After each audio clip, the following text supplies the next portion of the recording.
மகாலட்சுமி அம்சம் ஸ்வரூபம் வாய்ந்த பசுமாட்டிலிருந்து எடுக்கக்கூடிய சாணம், கோமியம், தயிர், பால், நெய் இதை கொண்டு தயாரிக்கிறது இந்த பஞ்சகாவிய விளக்கு.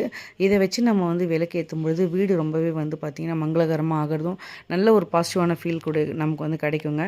இதில் சுத்தமான பசுமாட்டு நெய் சேர்த்து ரெட்டைத்திரி, சிவன், பார்வதி இதை ரெண்டை குறிக்க தான் நம்ம ரெட்டைத்திரி போட்டு தான் எல்லா விளக்குமே வீட்டில் ஏற்றணுங்க.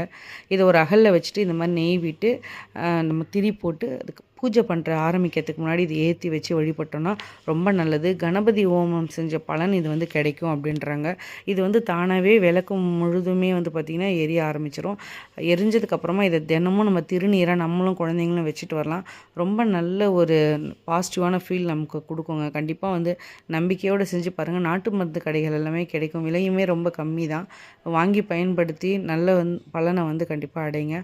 நம்ம வீடியோ பிடிச்சிருந்துன்னா சப்ஸ்கிரைப் பண்ணி சப்போர்ட் பண்ணுங்கள். நெக்ஸ்ட் வீடியோவில் பார்க்கலாம். பாய்.